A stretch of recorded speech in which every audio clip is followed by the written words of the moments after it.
மாப்ள என்ன ஒரு செல்லு ஒண்ணு வாங்கணுமா? செல்லா? ஆமா. சூப்பர் செல் வாங்கிறேன். இந்த மாதிரி ஆண்ட்ராய்டு செல் இப்பதான் அப்டேட் ஆயிருக்கு. அப்படியா? ஆமா. சரி, எம்பிட்டு ரேட் வரும்? இது வரும் 30,000 35,000 வரும். 35,000 வருமா? அப்ப வாங்கணுமா இன்னைக்கு? உடனே வாங்கிட வேண்டியதானே? போய் வாங்கிடுவோம். போயிருவா இப்பமே. ஏய் மாப்ள, 35,000 40,000 பரவாயில்ல, நல்ல செல்லா வாங்கி கொடுத்துரு. எந்த செல்ல சொல்லியாப்பா? அதே எடுத்துருவோம். நான் பிடிச்ச செல்லா. அண்ணே, ஒரு 35,000க்குள்ள ஒரு போன் ஒன்று எடுக்கணும். 35 ரூபாய். இந்த போன் போதுமா? அதே எடுங்க. வேணுமா? அதை அடுத்து எடுங்க. அதான் எடுக்கிறேன். இதா? அதுக்கு அடுத்து எடுங்க. இது எடுத்துருவா? ஆமா, அதை எடுங்க.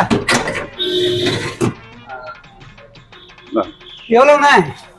1300. 1300? அப்ப இதே பேக் பண்ணிருக்கேண்ணே. ஏய் மாப்ள, 35,000 40,000 பரவாயில்ல, நல்ல செல்லா வாங்கி கொடுத்துரு.